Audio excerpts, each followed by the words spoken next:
Dans l'univers de Star Wars, l'histoire se déroule dans une galaxie lointaine, très lointaine, et où les personnages traversent l'espace interstellaire, voyageant de planète en planète. Mais si on jette un œil attentif à la diégèse sur les sites de fans, on se rend compte qu'il existe une région inconnue. Un morceau de la galaxie est totalement inexploré par la civilisation. Le sujet est déjà largement traité, mais cela nous fait comprendre que pas grand monde n'est allé visiter cette région du cosmos.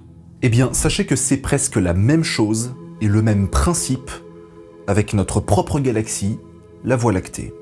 Dans les années 1920, l'astronome américain Edwin Hubble démontre que l'ensemble de notre réalité n'est pas uniquement centré sur la Voie lactée. Cette dernière est une galaxie et on ne peut la voir que par la tranche, précisément parce que le système solaire est à l'intérieur. Mais ce n'est pas la seule galaxie dans l'univers observable. De plus, celui-ci est en expansion, et les galaxies s'éloignent les unes des autres à une vitesse proportionnelle à leur distance. Pendant des siècles, les astronomes ont répertorié des tas d'objets célestes difficilement identifiables.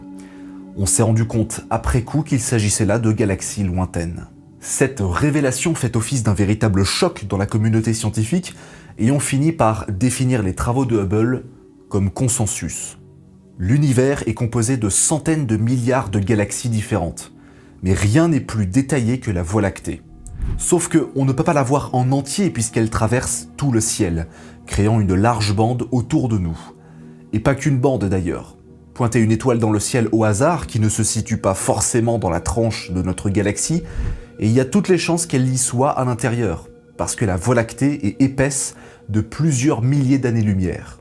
En d'autres termes, ça ressemble plus à une assiette qu'à une feuille de papier. Seulement, un problème se pose. Une partie de la galaxie nous est inaccessible, parce qu'on n'arrive pas correctement à l'observer. Une sorte de face cachée, si vous voulez. Et pour comprendre pourquoi, il faut revenir à la conquête de la Lune. Le 20 juillet 1969, le module lunaire d'Apollo 11 se pose sur notre satellite et les premières images des astronautes font le tour du monde. Pourtant, bien qu'il soit en plein cagnard, le ciel est complètement noir et dépourvu d'étoiles. Et c'est pareil pour toutes les images des satellites en orbite autour de la Terre, y compris la Station spatiale internationale. Mais pourquoi ? Sur Terre, le ciel est bleu à cause de l'interaction de la lumière du Soleil avec l'atmosphère, ce qui n'est pas le cas sur la Lune. Pas d'atmosphère, donc pas de teintes colorées et tout ça. Le ciel est totalement noir et le Soleil est blanc. Oui, le Soleil a toujours été de couleur blanche dans l'espace. La nuit a toujours été associée avec la voûte céleste et tous les points lumineux que l'on peut y trouver, mais pas sur notre satellite. Aucune étoile n'est visible sur les images des missions Apollo. Cet argument est souvent utilisé par les conspirationnistes qui pensent que nous ne sommes jamais allés sur la Lune. Ils expliquent que l'absence d'étoiles est en fait une erreur technique de la NASA dans leur tentative de manipulation mondiale, révélant à jour ainsi leur complot. Sauf qu'ils oublient qu'en fait c'est tout à fait normal. Et ce à cause de la lumière du Soleil. En regardant le ciel en plein jour, on n'observe aucune étoile, parce que le Soleil est tellement puissant qu'il fait office de projecteur, et la magnitude des étoiles est si faible qu'elles en sont invisibilisées. Essayez d'allumer une bougie à côté d'un projecteur de stade de foot. Moi, à 100 mètres de distance, j'arrive pas à faire la différence avant et après. Eh bien, le ciel noir sur la Lune, c'est l'équivalent du ciel bleu sur Terre. Sirius A est l'étoile la plus brillante du ciel. Sa magnitude apparente est de moins 1,46. Le Soleil est 25 milliards de fois plus lumineux et masque tout le reste. Sauf la Lune. Ceux qui font de l'astrophoto savent à quel point la pleine Lune est capable de gâcher toute une partie du ciel, parce que elle aussi, elle fait office de projecteur. C'est pour ça qu'on ne peut pas voir les étoiles dans le ciel en plein jour. Le Soleil les masque à cause de sa propre lumière. C'est aussi pour cette raison que les photos de la surface de la Lune paraissent si dérangeantes au premier abord. C'est parce qu'on associe le noir à la nuit. Mais alors quel est le rapport avec Star Wars, Hubble et les galaxies ? En fait, c'est à peu près la même chose. La Voie lactée est une galaxie spirale et nous habitons à sa périphérie, dans une petite zone appelée le bras d'Orion. Notre voisinage interstellaire est plutôt calme, on observe des étoiles un peu partout et on s'y repère très bien. Le centre de la Voie lactée, c'est le noyau, aussi le bulbe galactique. C'est là qu'on trouve le trou noir supermassif. Il est très lumineux et il contient beaucoup plus d'étoiles. La concentration d'objets célestes est telle que l'on ne sait même pas ce qu'il y a derrière par rapport au système solaire. La nuit, avec un bon ciel, on peut voir le bulbe, mais il est si lumineux qu'il masque ce qu'il y a derrière, à savoir 25% de toute la Voie lactée. On l'appelle la zone obscure, ou la zone d'évitement, une région du ciel occultée par notre propre galaxie.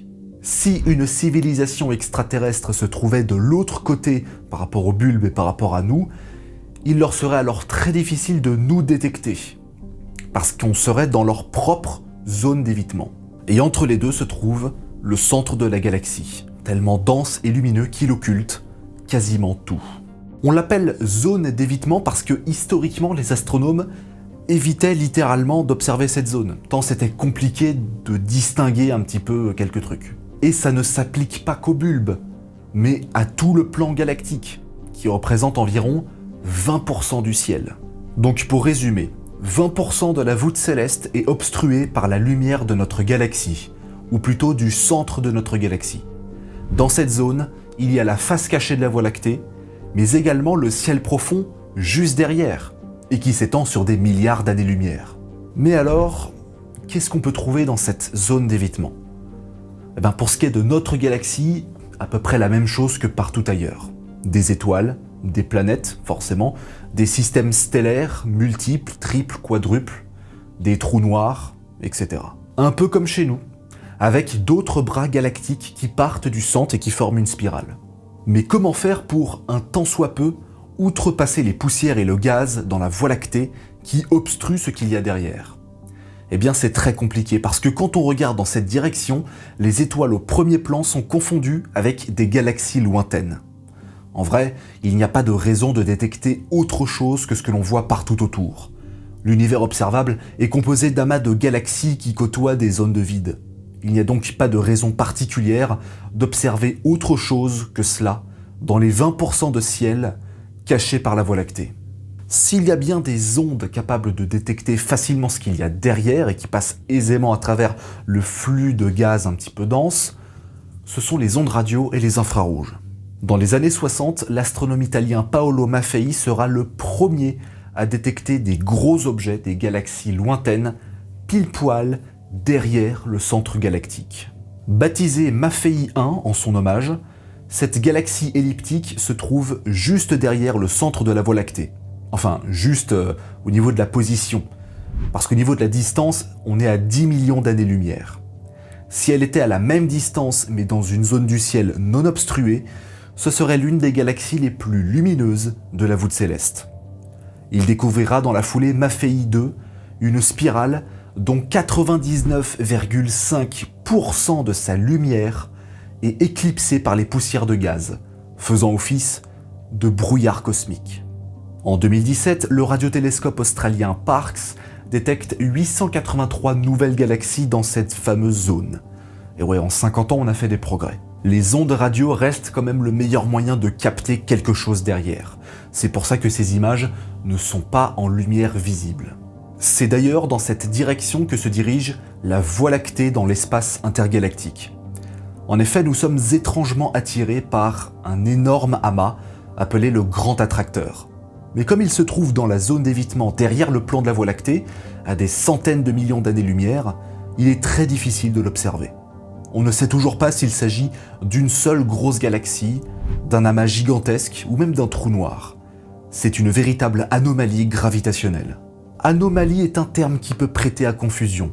Ça ne veut pas dire que c'est un truc surréaliste ou un portail vers une autre dimension. On sait juste pas ce que c'est. Ça semble être le point de chute ultime. Mais bon, on en reparlera peut-être dans un autre épisode. En attendant, vous pouvez toujours vous abonner à la chaîne, partager mon travail, mettre un petit pouce bleu, un commentaire, activer la cloche et regarder mes autres vidéos. À la prochaine!